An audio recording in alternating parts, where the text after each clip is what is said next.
안녕하세요. 이 채널은 제가 하고 싶은 말을 하기 위해서 만든 채널입니다. 여기서 하는 말은 제 주관적인 의견일 뿐이고 저는 전문가가 아닌 일반인이기 때문에 너무 제 의견에 대해서 예민하게 받아들이지는 않으셨으면 좋겠어요.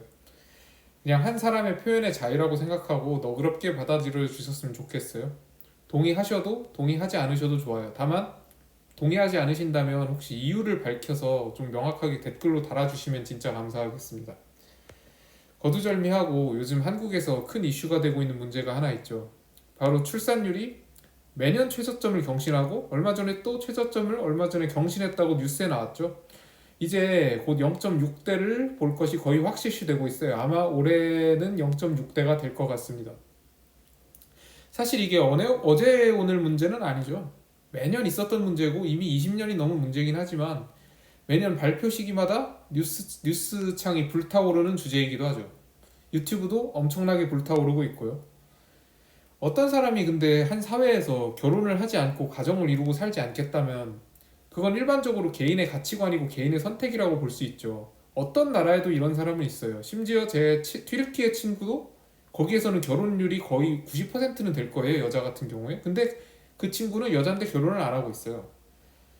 어느 나라에도 그런 사람은 있다지만 그런 경우에는 이렇게 개인이 선택한 경우에는 그거를 굳이 바꾸려고 할 필요도 없고 그래서도 안 된다고 저는 생각합니다. 개인의 자유라고 봐야 되니까요. 그런데 어떤 사회에서 만약에 대다수의 사람들이 그런 선택을 한다면 그것은 단순히 개인의 문제로 보기는 좀 어렵다고 생각합니다. 사회가 좀 어떤 문제점을 갖고 있다고 봐야죠. 대부분의 사람이 결혼을 하고 있지 않다면 그것은 사회가 결혼을 막는 어떤 요인을 갖고 있다고 봐야 하는 게 저는 합리적이라고 생각해요. 그런 면에서 볼 때 현재 한국은 사회에 치명적인 문제점이 있기 때문에 이런 세계에서 최저 출산이 나오는 거예요. 제가 보기엔 그렇습니다. 과연 어떤 문제점이 있을까 저는 좀 여기서 탐구를 해보려고 하는데요. 사실 뭐 문제점의 원인이라고 하면은 너무 많아서 제가 여기서 이야기를 해봐야 장님이 코끼리 만지는 정도밖에 안 돼요. 정말 수십만 개도 넘는 요인이라고 저는 생각합니다. 정말 수많은 요인이 얽힌 문제이기 때문에 제가 여기서 몇 가지 얘기해서 분석하는 것은 불가능합니다. 다만 장님이 코끼리를 만지는 심정으로 제가 여기에서 나름대로 제 의견을 말해보려고 해요. 일단 정말 중요한 요소 중에서 하나라고 생각하는 게 한국에서 다양성이 부족하다는 거예요. 사람들이 제 주관적인 생각이지만 굉장히 획일화되어 있는 경향이 한국인들은 강합니다. 제가 그렇게 뭐 타국에서 오래 살거나 많이 만나본 타국 사람들을 많이 만나본 건 아니지만 그래도 몇 개국에서 좀 있어 봤고 몇 개국 사람 아니 수십 개국 사람들과 대화를 해본 결과 제가 느끼는 바입니다. 타인의 개성을 굉장히 존중하지 않는 경향이 한국인들이 좀 있어요. 사실 뭐 지금 이 말에 대해서는 뭐 한국에 사는 사람들이라면 대부분 아는 사실일 거예요. 다들 그렇게 얘기를 하잖아요. 유튜브에서도 굉장히 많이 떠들고 새로울 것도 전혀 없죠. 그런 말은. 만약에 제가 딱 이것까지만 이야기하려면 굳이 이야기를 꺼내지도 않았을 겁니다. 다만 다른 유튜브나 다른 사람들의 글에서 좀 볼 수 없는 그것에 대해서 제가 좀 이야기를 하려고 그래요. 지금까지는 제가 하는 그런 이야기를 지금 제가 다음부터 할 이야기에 대해서 말하는 유튜브나 아니면 글들은 별로 보질 못했거든요. 저는 저기서 한국에서 다양성이 어떻게 억압되고 있는가에 대해서 좀 이야기를 해보려고 해요. 많은 한국인들이 은연중에 가지는 생각으로 다양성을 억압하고 있다고 저는 생각을 하거든요. 지금부터 저의 주관적인 의견입니다. 한국에서는 어떻게 다양성을 억압하냐면 남에게 피해를 주지 말아라라는 말을 사용해요. 이게 무슨 말인가 하면은 타인의 다양성을 그냥 자기가 그냥 존중하지 못하고 있을 뿐인데 그냥 자기가 그냥 띠껍고 보기 싫어서 그런 건데 그거를 굳이 좀 자기 도덕성이 떨어지는 것 같으니까 감추기 위해서 그런 좀 수치를 감추기 위해서 굳이 남에게 주는 피해를 끌어와서 그것으로 자기의 비관용을 정당화하는 성향이 한국 사람들한테 굉장히 강하다는 겁니다. 예를 하나 들어보겠습니다. 어떤 남성이 하나 있어요. 여성이어도 되죠. 이 사람이 좀 근데 좀 현재를 중시하는 사람이에요. 돈도 그렇게 많이 모으지 않고 집과 차를 구입할 생각도 별로 없습니다. 과연 이 사람은 한국에서 어떤 말을 듣고 살까요? 다른 사람들이 그 사람에게 너 그렇게 살면 안 돼 라고 얘기를 할 때 이 사람이 이렇게 항변한다고 칩시다. 나는 자유가 있어요. 나는 이렇게 살 자유가 있다고요. 왜 당신이 나의 삶에 간섭합니까? 이렇게 당연히 말할 수 있죠. 그러면 대부분의 한국인들, 특히 좀 나이 많은 사람들 어떻게 답하냐면요. 그렇게 살면 젊을 때야 괜찮지만 나이 들어서 어떻게 하려고? 너 결국 그렇게 살면 남한테 피해주는 거야. 사회에 의존하게 되는 거잖아. 너 남한테 피해주고 살면 안 돼. 남한테 피해주면 너 자유 없는 거야. 이런 식으로 이야기를 합니다. 이런 경우를 굉장히 많이 봤을 거예요. 뉴스 같은 데서도 뭐 프리터족이나 아니면 욜로족이나 이런 사람들에 대해서 한국 사람들이 꼭 하는 말이 남에게 피해주지 말라는 겁니다. 그런데 여기서 하나 생각해 볼 점이 있어요. 한 사람이 열심히 일하지 않아서 남에게 주는 피해가 과연 그 사람의 자유를 제약할 만큼 중요할까요? 예를 들어 뭐 마약이나 뭐 음주운전 같은 경우에는 당연히 그 사람의 자유보다 공익에 미치는 피해가 크기 때문에 그것의 경우엔 마약을 할 자유나 아니면 음주운전을 할 자유는 없다고 봐야죠, 개인에게. 당연히 그거는 명분이 있습니다. 명백히 남에게 주는 피해가 더 크기 때문이죠. 제가 알기로는 음주운전 같은 경우에는 합법인 나라가 없을 겁니다. 없을 거고요. 마약 같은 경우에는 거래나 아니면 좀 운반책 같은 경우에는 처벌하는 경우가 있어도 개인의 투약은 좀 그 비범죄로 하는 국가들도 있긴 있어요. 제가 알기로는. 어쨌든 근데 그런 경우에는 사회에 주는 피해가 더 크기 때문에 개인의 자유를 충분히 제약할 명분이 있다고요.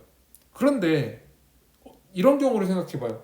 어떤 사람이 과식을 자주 하고 좀 기름진 음식을 잘 먹어서 비만이에요. 그리고 고혈압에다 당뇨까지 있습니다. 그럼 이 사람이 결과적으로 건강보험 재정을 많이 소모하게 되겠죠, 사회적으로. 결과적으로 그게 사회에 피해를 주는 것이 될 거예요. 그런데 그것이 남에게 피해를 주는 것이기 때문에 그 사람의 식단을 다른 사람이 간섭할 명분이 생길까요? 당연히 그렇지 않다는 걸 모두가 알 수 있겠죠. 아무리 그 비만해지고 질병이 들어서 남에게 피해를 준다 하더라도 그 사회에 주는 피해가 그 사람의 자유를 제약할 만큼이 아니기 때문이죠. 그런 경우에는 개인의 자유가 먼저일 수밖에 없습니다. 비록 건강은 개인이 책임진다고 해도 그것에 간섭할 자유가 타인에게 없는 거죠. 이런 경우에는. 사실 제가 든 사례는 좀 극단적인 사례를 갖고 온 건데 좀 애매한 것들도 되게 많아요. 그리고 이런 거는 나라나 문화마다 허용되는 범주가 조금씩 다 다릅니다. 일본이나 한국과 같은 사회에서는 아무래도 사회에 미치는 영향, 사회에 미치는 공익을 중시하는 입장이 많을 거고 좀 서양이나 아니면 다른 문화권은 좀 덜하다고 생각을 해요. 제가 보기엔. 제가 베트남 호치민에서 있을 때 거기에 그 밤 10시, 11시쯤 됐을 텐데 가정집들 근처에 있는 이렇게 식당이나 이런 데가 있었거든요. 근데 길거리 그런 식당에서 노래방 기기를 틀어놓고 생일 파티를 하는 거예요. 사람들이 모여가지고 젊은 사람들 한 10명이 모여서 그러고 있더라고요. 당연히 노래방 기기 틀어놓고 노래하면 다 들리겠죠. 그 주변 집들에. 그래서 제가 좀 깜짝 놀라가지고 이게 그 다른 집에서 뭘 안 하냐, 이거 좀 문제되는 거 아니냐라고 얘기를 했는데 베트남에서는 그렇게 그게 그 좀 그런 걸 갖다가 항의하는 사람이 별로 없대요. 그걸 좀 허용하는 분위기가 하더라고요. 그 사람의 그 즐길 자유가 있다고. 그런 면에서 볼 때 한국과 베트남은 좀 그런 그 경계선이 좀 다르다고 할 수 있죠. 공익이 중시되느냐 아니면 개인의 자유가 중시되느냐. 사안에 따라서 또 굉장히 많이 다를 거기 때문에 이건 하나의 예시일 뿐이에요. 그런데 어쨌든 요약하자면 제 생각은 다음과 같아요. 타인의 자유를 제약할 때는 사회에 미치는 공익과 그 타인이 그 자유를, 개인이 자유를 누릴 권리를 저울질해서 그 사회에 미치는 좀 피해라고 해야 되나, 공익에 미치는 영향이 더 큰 경우에, 그런 경우에 한해서 타인의 자유의 영역에 공권력이나 아니면 그 뭐랄까 그런 것에 들어갈 수 있다고 저는 생각을 해요.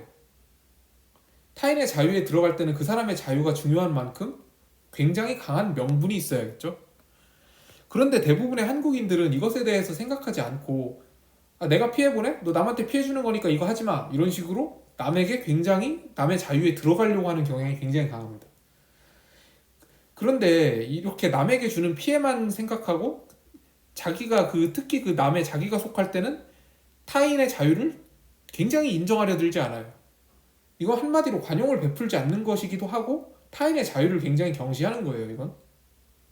그리고 그 남에게 피해를 주지 말라는 것도 결국에는 자기가 그냥 보기 싫은 거고 자기가 그냥 포용력이 없어서 그런 것일 뿐인데, 아까 전에 처음에 예를 들었던 뭐 프리터족이나 아니면 좀 저축을 안 하는 사람 같은 경우에도 솔직히 그 사람의 자유가 먼저라는 거는 누구나 알 수 있는데, 그냥 그 사람이 그냥 그렇게 사는 게 보기 싫으니까 굳이 남으로 면피를 하는 거죠. 남에게 피해를 주지 말라면서.